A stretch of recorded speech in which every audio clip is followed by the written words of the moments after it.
ସବୁ ଝିଅଙ୍କ ମନରେ ଗୋଟିଏ ପ୍ରଶ୍ନ, ସେ କୋଉଠି କ'ଣ ପିନ୍ଧିଲେ ବହୁତ ସୁନ୍ଦର ଦେଖା ହୁଅନ୍ତି। ଏଇ ପ୍ରସଙ୍ଗରେ ମୁଁ ଗୋଟେ କଥା କହିବି। ଆମ ଘର ଆଗରେ ଜଣେ ମାଉସୀ ରୁହନ୍ତି, ତାଙ୍କ ପୁଅ ସୁଇଜରଲ୍ୟାଣ୍ଡରେ ଅଛନ୍ତି। ତାଙ୍କ ବୋଉ ଆସିଛନ୍ତି, ତାଙ୍କର ଗୋଟେ କୁନି ବେବି ଛୁଆ ଜନ୍ମ ହେଇଛି, ଝିଅଟେ। ସେ ପ୍ରଥମେ ସୁଇଜରଲ୍ୟାଣ୍ଡ ଅନୁସାରେ ଡ୍ରେସ୍ ପିନ୍ଧିଲେ। ଓକେ, ତାଙ୍କ ଘରେ ସବୁ ଗ୍ରହଣ କଲେ, କାହିଁକିନା ବୋଉ ଆସିଛି ସୁଇଜରଲ୍ୟାଣ୍ଡରୁ। ତାପରେ ସେ ଯେତେ ଓଡ଼ିଆ ହୋଇଥାଉ ବରଂ, କିନ୍ତୁ ସୁଇଜରଲ୍ୟାଣ୍ଡ ହାୱା ବାଜିଛି।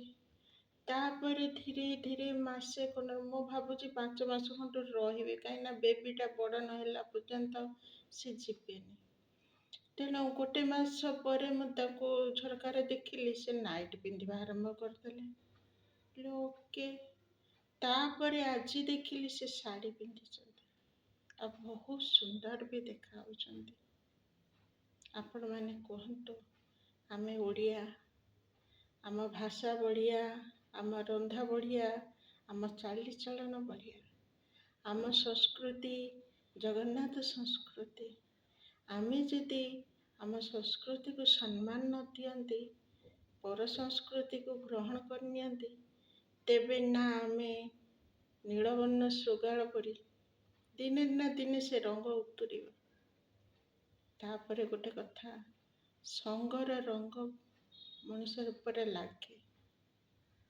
ତେଣୁ ଏଠି ସମସ୍ତେକୁ ଦେଖିକି ସେ ଯେତେ ମଡ଼ର୍ଣ୍ଣ ହୁଅନ୍ତୁ, କିନ୍ତୁ ଟାଣିବ। ଆଉ ଗୋଟେ ସ୍ତ୍ରୀ ଲୋକ କେବଳ ଶାଢ଼ୀରେ ହିଁ ସୁନ୍ଦର ଲାଗେ, ଶଙ୍ଖା ସିନ୍ଦୁରରେ ସୁନ୍ଦର ଲାଗେ, ଆଉ ମଡ଼ର୍ଣ୍ଣିଟିରେ ନୁହେଁ। ଆଉ ଶାଢ଼ୀ ପିନ୍ଧିଦେଲେ ଆମେ ଯେ ମୂର୍ଖ ମୁସୁଣ୍ଡା, ଆମର କିଛି ଚିନ୍ତାଧାରା ନିମ୍ନ ହେଇଯିବ, ତା ନୁହଁ। ସେ କଥା ଭାବିବା ଭୁଲ। ଜୟ ଜଗନ୍ନାଥ।